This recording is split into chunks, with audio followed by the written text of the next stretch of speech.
Boa tarde, né, gente? Boa tarde. Quinta-feira, dia 16 de março. E eu já tô deixando esse vídeo aqui pra gente, claro, continuar repercutindo essa goleada do Fogão, né, ontem para cima do Brasiliense, 7-1, Botafogo classificado para a terceira fase. A gente já fala que sobre os possíveis adversários do Bota nessa terceira fase, né?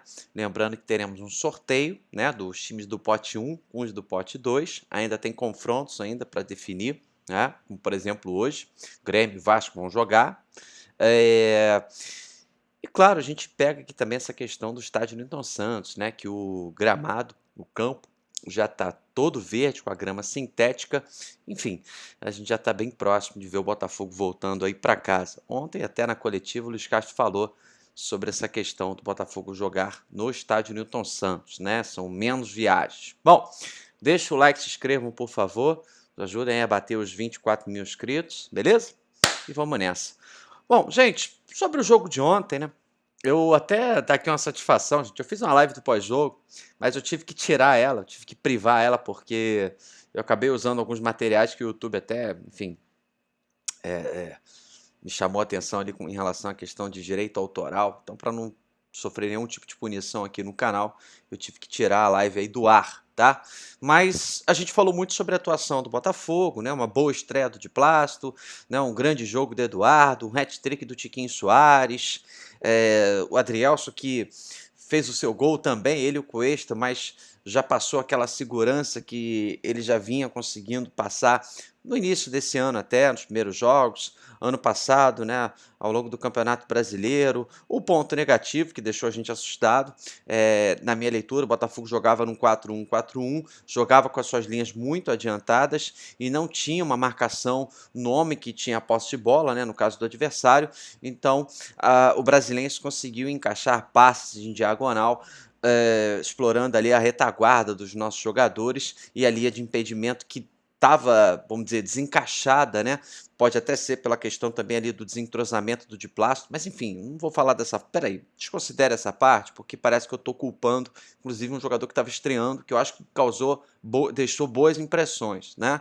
Mas por uma questão de posicionamento do Scurato, pronto, assim é justo, né? O Botafogo não conseguiu neutralizar essas tentativas de ataque do Brasiliense, né? Isso foi um ponto negativo do primeiro tempo, apesar de estar vencendo o jogo por 2-0, o Botafogo sofreu alguns sustos lá atrás. O PR, por exemplo, teve que fazer duas defesas bem importantes, a pegada do meio de campo que não estava encaixada.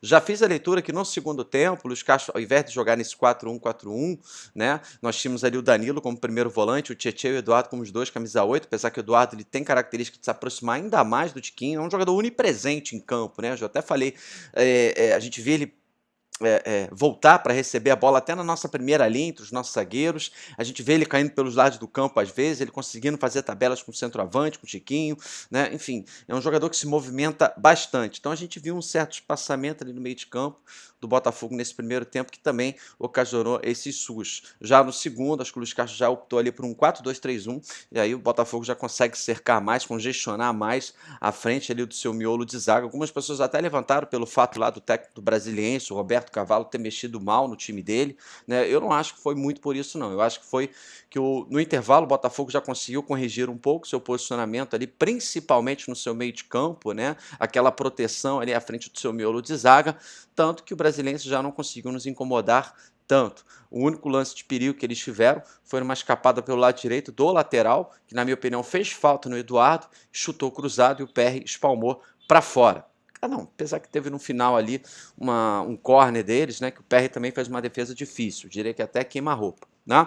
Mas, claro, pegando aqui os pontos positivos, né, nós tivemos um excelente retorno do Eduardo, ao meu ver o Marçal também foi inclusive muito importante nas bolas paradas, né, ele que cobrou os dois. Não, foram 3 corners. Não, perdão. Foram 2 escanteios e um lateral, né? Aquele lateral escanteio, né?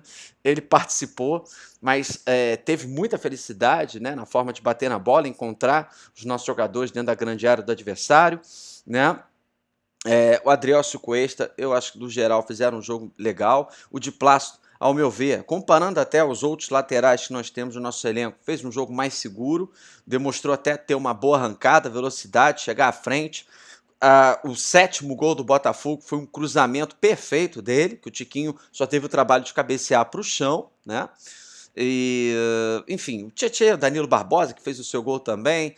Acho que grande parte dos nossos jogadores tiveram uma atuação bem interessante. Carlos Alberto conseguiu algumas jogadas de efeito, dribles, velocidade. Já o Piazon, que tem aquelas importâncias táticas, só não consegue entregar muito ali no X1, no momento ali de partir para o mano a mano com o lateral, né, para justamente buscar as linhas de fundo. Mas importante lembrar que no quarto gol do Botafogo, a cobrança de falta, que foi certinho na cabeça do Cuesta, foi dele, né? Achei a entrada do Luiz Henrique interessante, né? Entrou ligado, participativo, com bons dribles, ele que acerta o passe, ele que dá assistência, né, para o Tiquinho marcar o sexto gol do Botafogo. O Tiquinho, né, que sai com um hat-trick. Qual o centroavante que não pega aquela moral, marcando 3 gols, né, em um jogo só? Pediu até a música lá que o pessoal brincou, né? Enfim, então eu acho que no geral, sabe, apesar de ainda pegarmos alguns pontos que o Botafogo precisa melhorar, importante lembrarmos, inclusive, que até o Campeonato Brasileiro, o Botafogo vai ter aí o mês de março, pelo menos com as semanas cheias para trabalhar. Só vai jogar agora nos finais de semana, né, que são o compromisso aí da Taça Rio. Os 2 confrontos contra a Portuguesa, claro, ele passar a final também, né? Então, aproveitar, acho que tem que trabalhar, pelo que nós vimos, teremos uma continuidade de trabalho dessa comissão técnica. Então, o Luiz Castro já voltar a conseguir implementar aquela mesma segurança no sistema defensivo que o Botafogo já vinha tendo desde o ano passado e nos primeiros jogos desse ano. Até ali o clássico contra o Vasco, para ser mais específico, no Campeonato Carioca, né?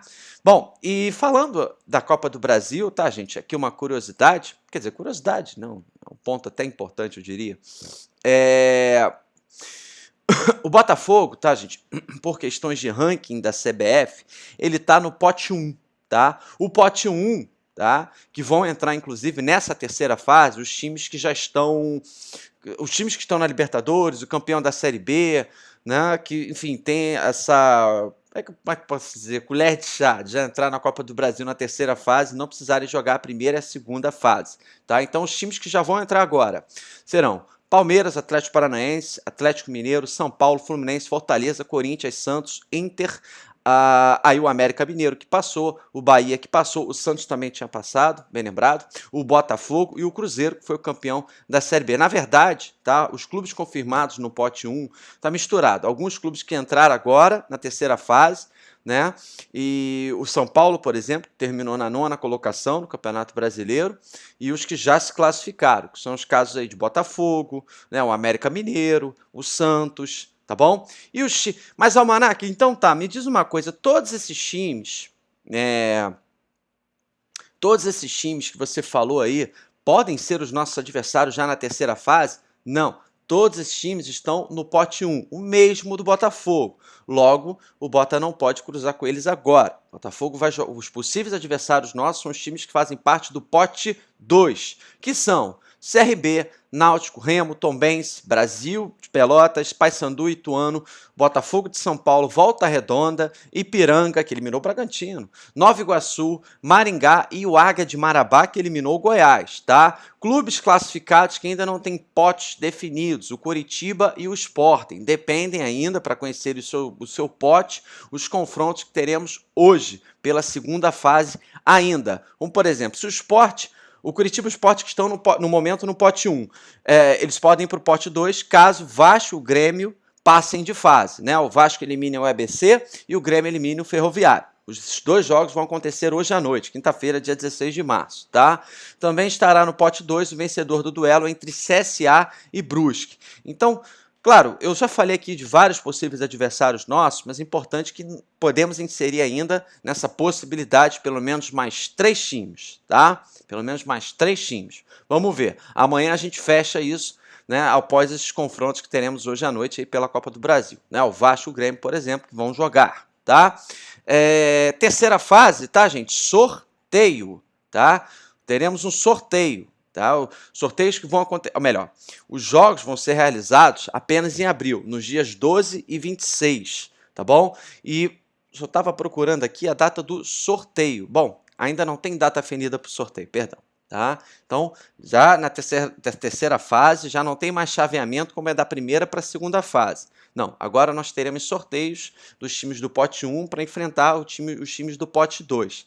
Esse sorteio ainda não tem data definida, mas as datas para os confrontos já estão confirmadas, os dias 12 e 26 de abril. Então, o início de abril, né, gente, promete que teremos aí a estreia do Campeonato Brasileiro, né, contra o São Paulo, a nossa estreia também na Copa Sul-Americana e, claro, a nossa terceira fase aí da Copa do Brasil já inicia no dia 12 de abril, tá bom?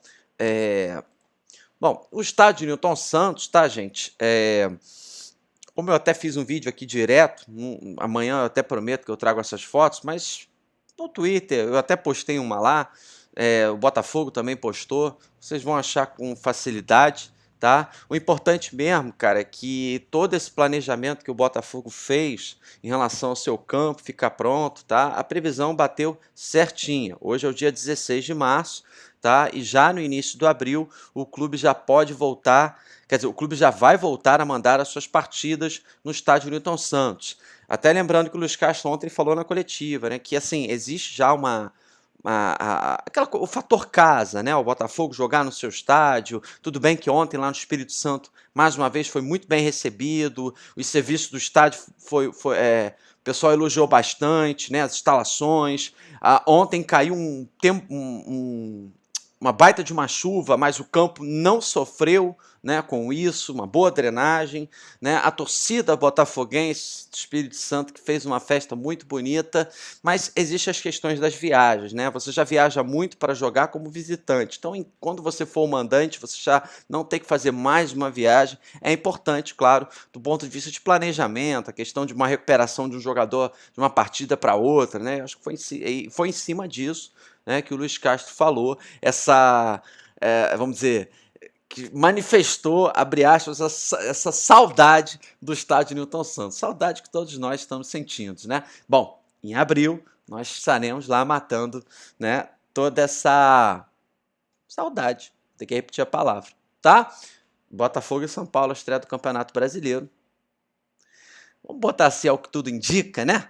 Porque ainda falta aí o quê? Uns 20 dias, mas conforme as coisas vêm caminhando, né, grande chance aí de Botafogo e São Paulo já acontecer no estádio Newton Santos, na estreia do Campeonato Brasileiro. Bom, então faz o seguinte, gente, fiquem à vontade aí nos comentários, o que vocês acharam do jogo de ontem, em relação aí à terceira fase, possíveis adversários nossos. Fale aí o que vocês esperam. Pode até dar um Botafogo e Volta Redonda. Já pensou? Botafogo e Nova Iguaçu. Já é uma viagem menor, né? Enfim, espaço de vocês, tá? E amanhã eu tô de volta com live. Tudo bem? Fiquem ligados aí. Daqui a pouquinho às 18 horas já tem a live do Anderson. Abraço!